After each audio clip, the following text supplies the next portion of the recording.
Alright, so when we're finding the x and y intercepts of a quadratic, the x-intercepts, if you remember what the quadratic, the parabola, the graph of the quadratic looks like.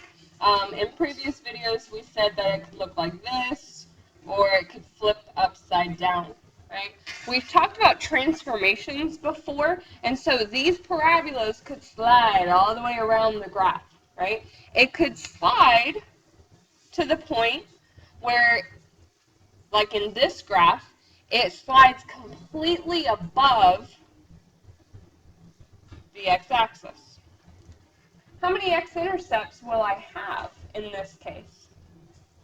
None of them, right? It doesn't cross the x-axis at all, so I won't have any x-intercepts.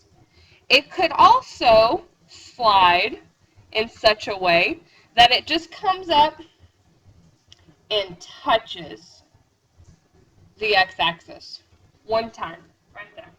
Okay? So the way this relates when we're trying to algebraically find the x-intercepts, if you're doing quadratic formula, if when you're doing the quadratic formula,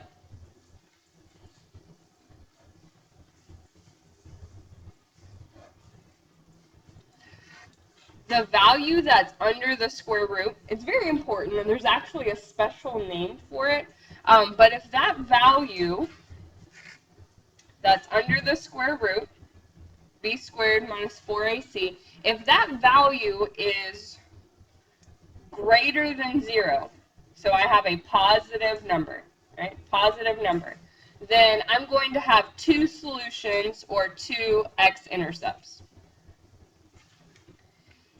So I'll have one of these situations up here, right? I'm going to have actually two x-intercepts.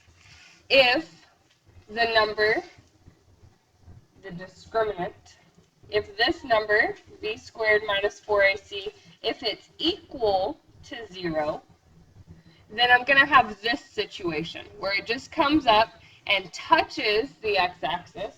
So I'll only have one solution or one x-intercept, right?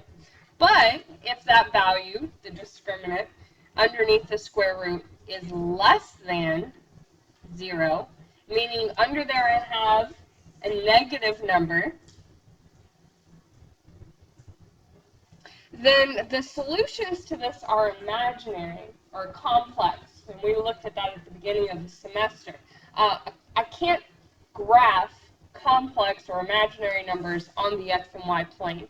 So I would have a situation like this, where it's completely above or completely below the x-axis, meaning that I have no x-intercepts.